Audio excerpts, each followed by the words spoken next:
ڕحمەتتان لێبێت سەرەتەدا و لێبوردنەکەم کە بەرنامەکە چەند خولەکی یەک دوا کەوت باسی ڕۆژ تایبەتە بە قسەکردن لەسەر کۆمەڵێک پرس کە بە شێوەیەکی ڕاستە و خۆ پەیوەستە بە ژیان و گوزەرانی هاوڵاتیانەوە لەلایەک و هەروەها کاریگەری ئەو دۆخەی کە بە شێوەیەک لە شێوەکان دروست کراوە لە ئەنجامی باسکردن لە ڕیفراندۆمی سربەخۆیی و ئەم پرسانە لە ناو بازار بە شێوەیەک لە شێوەکان نیگەرانی دروست کراوە هاوڵاتیان ترسێنراون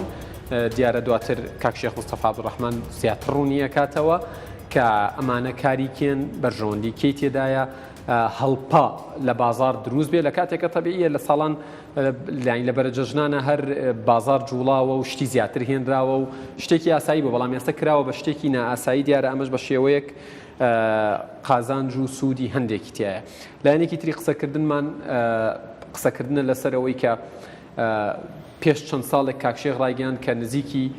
3000 کۆمپانیای بیانی لە هەرێمی کوردستان بوونیان هەیە بۆ ئێستا ڕەنگە زۆر زیاتر بوو بێت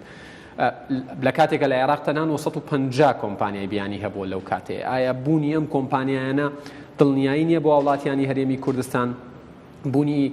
دەستی کاری بیانی و بەرهێنەران سەرمایەداران بازرگانان ئەو پەیوەندی لە نێوان هەرێم یعنی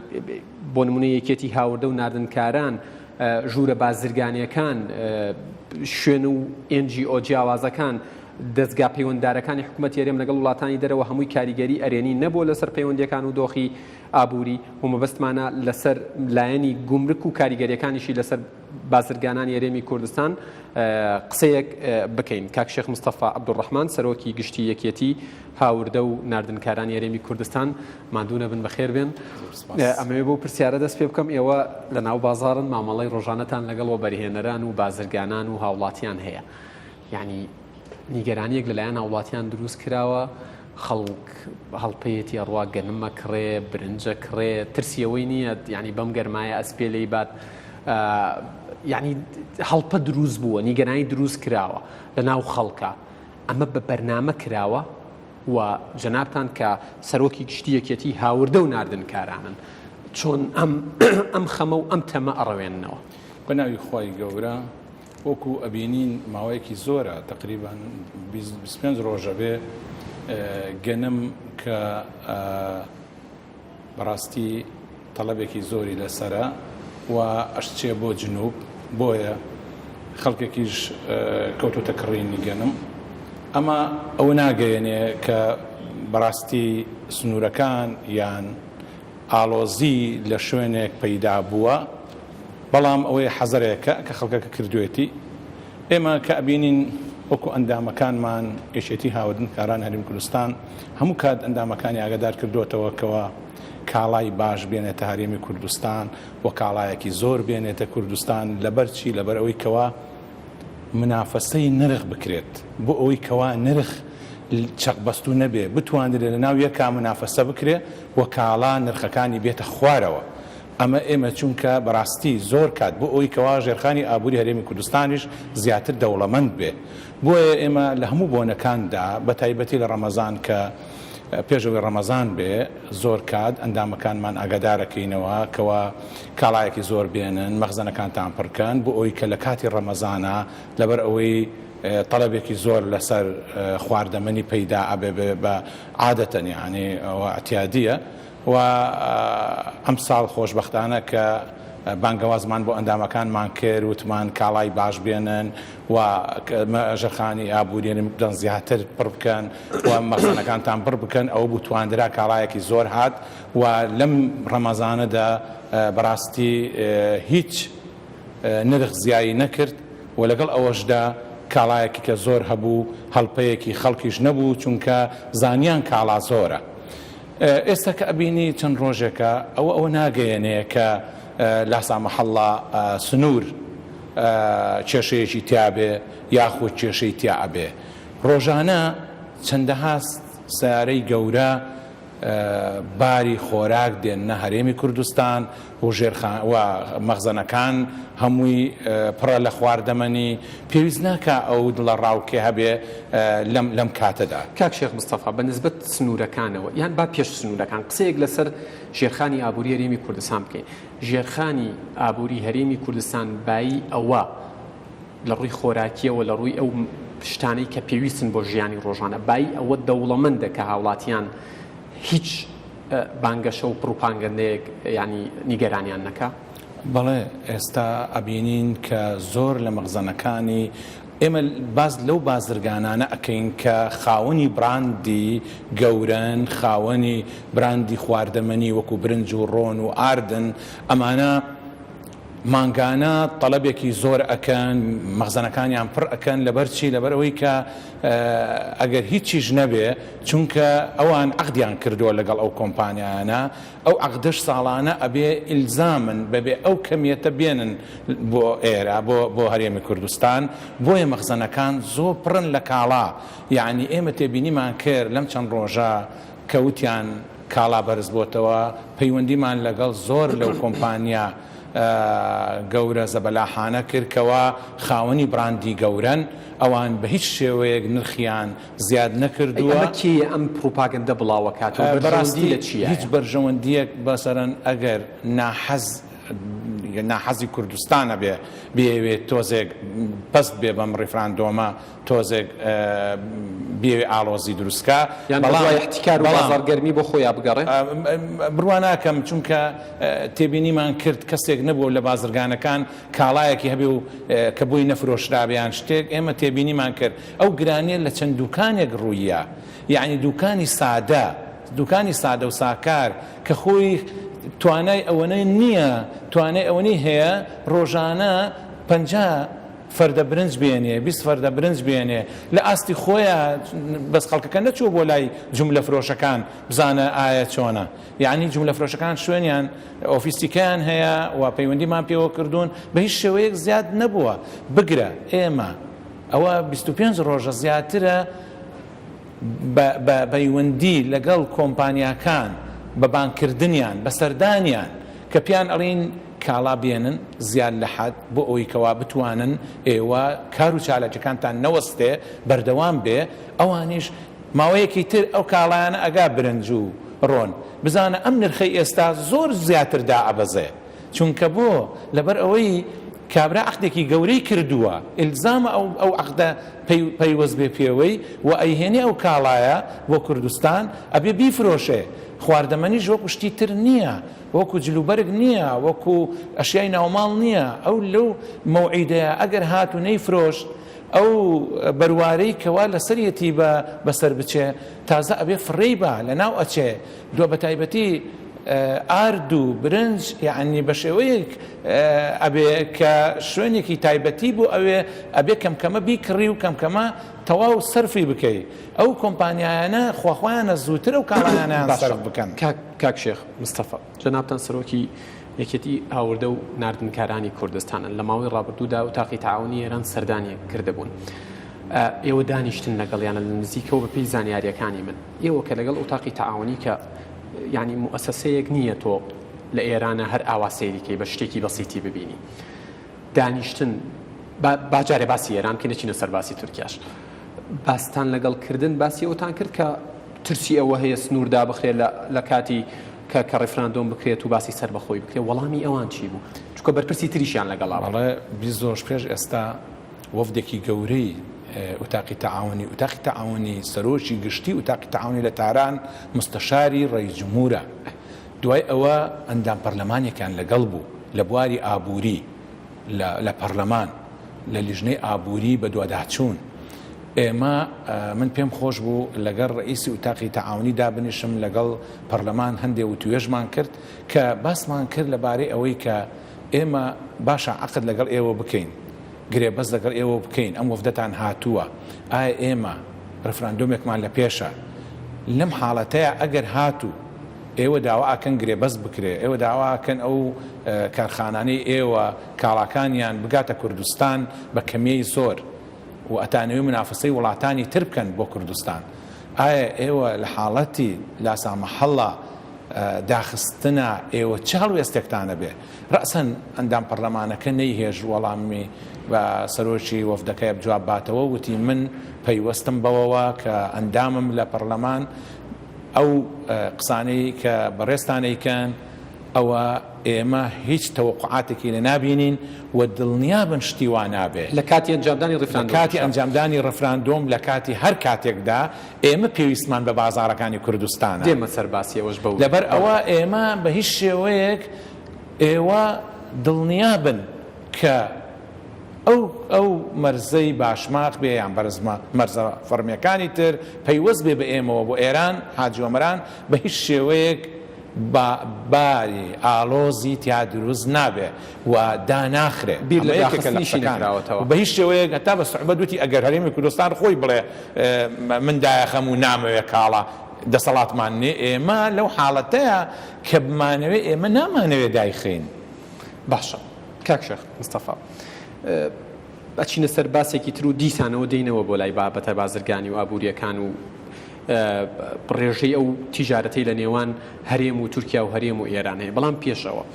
کاک مەلا یاسین کە وتەبێژی یەکێتی و بەرهێنەرانی کوردستانە لە فەیسبوکەکەی خۆی بڵاوی کردوتەوە ئەڵێت ئەڵێ لەم کاتی قەیرانە سەرمایەداران ئەتوانن هاوکاری حکوومەتی هەرێم بکەن و ئەشڵێت ڕای زۆرینەی و بەرهێنەران لەسەر ڕیفراندۆم ئیجابیە واشڵێت دەتوانن ڕۆڵمان هەبێت لە سەرخستنی ڕیفراندۆم و ڕێگریکردن لە دەرگرانکردنی بازار و هەروەها ئەڵێت ئەو 20 ملیۆن دۆلاری کە لەلایەن حکوومەتەوە بۆ خەرجی ڕیفراندۆم دانراوە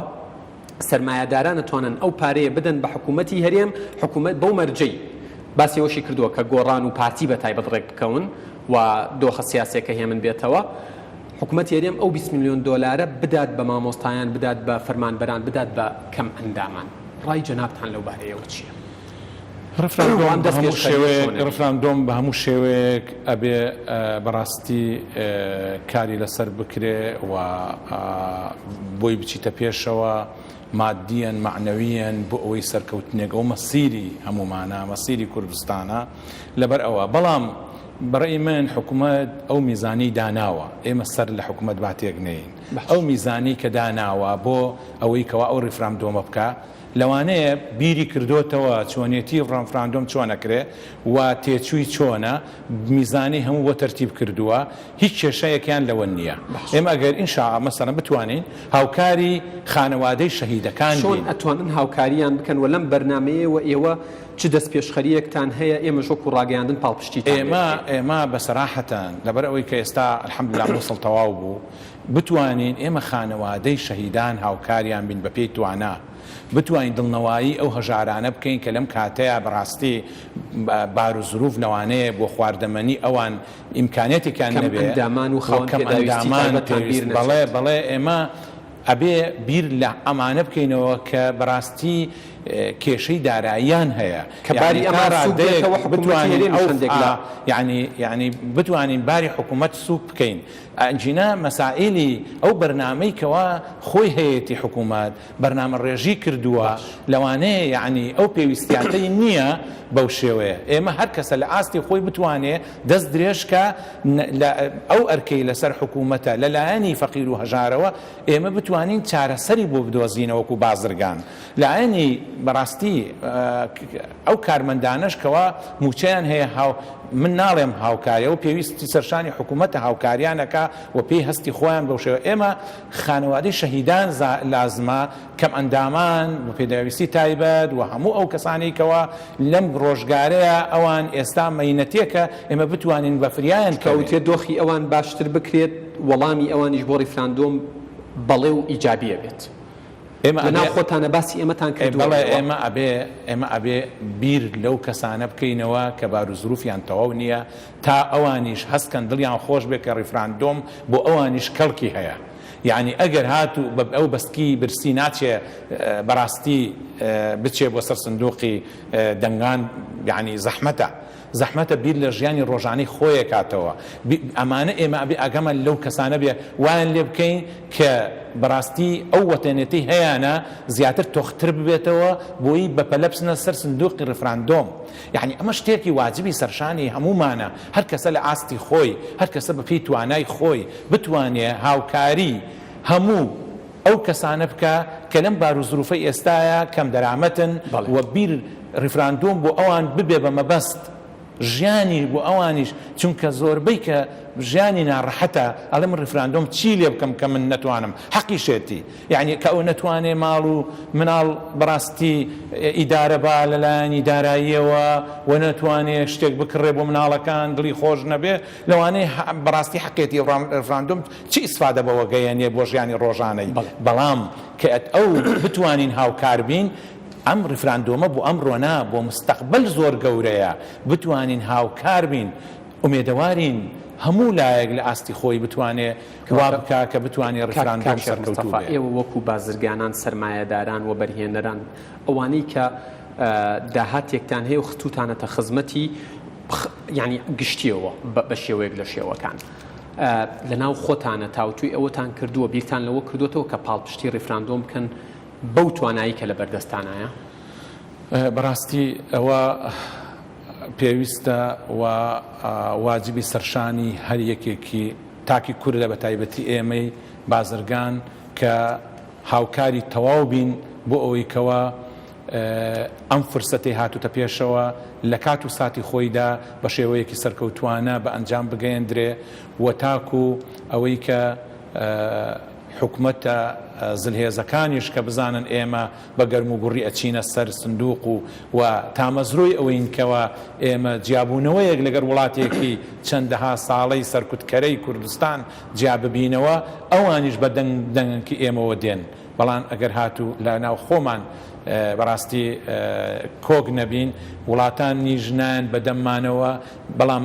تەمەناکەم کە بەڕاستی سەرکردە سیاسیەکان زیاتر قوڵ ببنەوە لەما وەکو دەستی برایەتی لە ناو یەکە و بەبێ فەرق و جودایی هەر هەمویان بە خۆیان بزانن لەبەر ئەوەی ڕیفراندۆم ئی هەموو کوردە ئی هەموو کوردستانیەکە بۆیە پێویستە هەمووی بە هەستی مەسئولیاتەوە بڕوانێتە ئەو لە بەرنامەیە ئەتوانم بەڵێنی ئەوە لە جەنابی کاک شێخ مستەفا وەربگرم هەمووکو شەخص هەمووکو پۆستەکەشت کە سەرۆکی گشتیەکێتی یعنی هاوردە و ناردنکارانی کوردستانی بەر لە ڕیفراندۆم هاوکاری خێزانی شەهیدان و کەم ئەندامان و خاوەن پێداویستیە تایبەتەکان بکەن؟ بەڵێ بەڕاستی بە شێوەیەکی بەپێی توانای ئەو خەڵکە تەمەنا ئەکەین کە هەر کەسە لە ئاستی خۆی هەوڵ بدا کە لە کوچێک لە ئەم کوردستانە کە هەیە بتوانێت دەستی بۆ ڕابکێشێ تاکو زیاتر ئەو دڵخۆشی کە هەیە بۆ ئەوەی کەوە ڕیفراندۆم بە ئەنجام بگەێنرێ بە تاکێکی کورت هەمووی دڵی خۆش بێ و بتوانێت هەمویان بە یەک دەنگ بڕۆن بۆ سەر سندوقی دەنگدان چونکە وەکوتم ئەگەر هاتو یەکێک بەسکی برسی ناچێەوە سەر ڕیفراندۆم حەقیقەت ئەوەی توانای نەبێ و ئەوەی بەڕاستی لای لێ نەکرێتەوە ئەویش هەست بەوە کە چونکە ژیانی خۆی لە پێشترە جارێ ئەنجا ژیانی گشتی بۆیە ئەبێ زیاتر هەم بازرگانان هەم حکوومەتیش بیرێک بکاتەوە و لایەک بە لای فەقیر و هەژار و هاوڵاتیدا بکرێتەوە بۆ ئەوەی کەوا دڵێکیان بەم زروفە خۆش ببێ و بتوانن بەسەرکەوتووی ئەو ئامانجە بپێکین. بەڵێ پشتیوان بەخوا. بەنسبەت سنوورەکانەوە ئەوترێت یعنی ئەو ڕێژەی ئەو بازرگانی ڕێژەی ئەو وەبەرهێنانەی ڕێژەی ئەو هەناردەکردنەی لەلایەن ئێران و تورکیا هەیە بۆ هەرێمی کوردستان ئەوان زیاتر پێویستیان بە هەرێمە تاوەکو هەرێم یعنی لەناو وڵاتانی وەکو تورکیا و ئێران وەبەرهێنان بکە ئەمەیان چۆنە گەر زیاتر ڕوونی بکەیتەوە؟ بەڕاستی ئێمە وەکو هەرێمی کوردستان وڵاتێکی بەکاربەرین باش لە 90% کاڵەکانمان لە دەرەوەی وڵاتەوە دێنین و ئەو وڵاتانەش کە دراوسێمانن هەمویان خاوەنی کارخانەی استراتیجی گەورن بەرهەمی زۆریان هەیە لە ناو خۆی خۆیان ئەیانەوێ ساغیکەنەوە لە وڵاتان هەتا تورکیا زۆر بە ڕاشکاوی چەند ساڵی پێش کە هەر بازرگانێکی تورکی کاڵا بەرێ بۆ هەر وڵاتێک ساغی بکاتەوە ساڵانە ئیمتیازاتی تەواوی ئەدرێتێ لەبەرەوەی چەند ئەگەر هاتوو بە زۆری ئەو کاڵایەی بردوێتە دەرەوە پێشبڕکەی پێکردوون.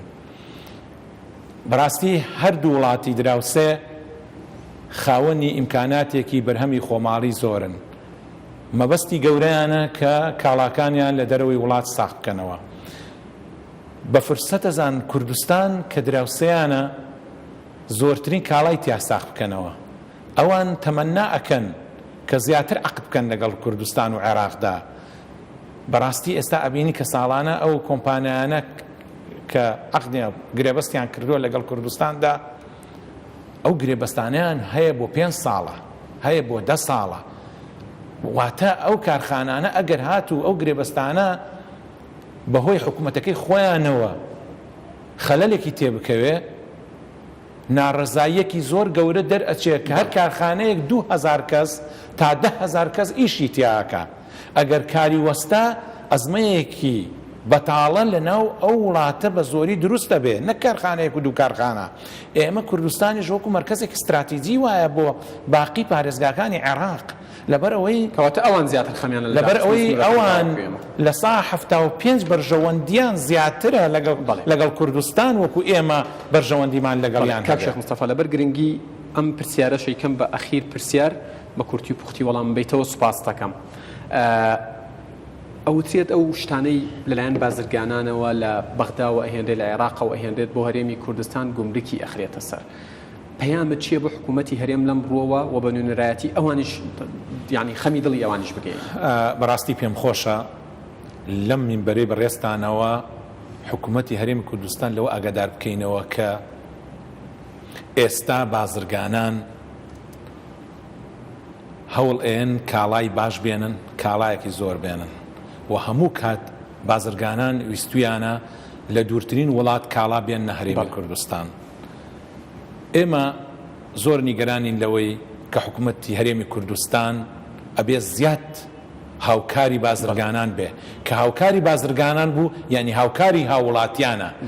لەبەر ئەوە بازرگان ئەگەر هاتوو هەر گومرگێک بخرێتە سەر کاڵاکەی ئەو ئەیخاتە سەر هاوڵاتی زەرەرۆمەندە لە ئەخیرە لەبەر ئەوە ئێستا کە گومرگێک دانراوە لە ئەو کاڵایانەی کە لە عێراقەوە واتە لە شارەکانی عێراقەوە دێت هەرێمی کوردستان واتە گومرگ لە چەمچەماڵ و لە پردێ دانراوە ئێمە بە شتێکی دروستی نازانین ئەگەر بە زور کەشفێش باسی بکەن هەر گومرگە هەر مهم پارەیەک ئەستێنن لێ واتە ئەو کاڵایانەی کە لە ئەو بازرگانانی ئێمە من حەزەکەم زیاتر ڕوونی کەمەوە کە ئێستا لە باشماخە و لە حاجی عومەرانەوە چوونەتە بەندەر عەباس لە بەسڕەیێنن هۆی ئەوەیەکەوە ئەو بەهاگومرگی کە حکوومەتی عێراق زیایی کردووە حکوومەتی عێراق پێی پەیوەست نییە حکوومەتی هەرێمی کوردستان پێی وەیوەستە زۆر سوپاس دەکەم کاک شێخ هاوڕێیانم پێمەڵێن چەند دقیقەیەکش لە بەرنامەکە لامان داوە پەیامەکە بەڕوونی گەشت بە حکوومەتی هەرێم بە هیوایی بەدەنگتانەوە بێن کاک شێخ مستەفا عەبدوڕەحمان سەرۆکی گشتی یەکێتی هاوردە و ناردنکارانی هەرێمی کوردستان زۆر سپاس بۆ کاتی بە ئێمە و بە بینەرانت بەخشی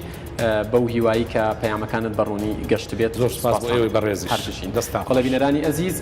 باسی ڕۆژ کۆتایی هات ڕێزیات گارفایەخ و ستافەکەم لە سلێمانی هەولێر قبوڵ بکەن تا بەرنامەیەکی دیکە بەخوای گەورەتان سپێرم ماپەناوە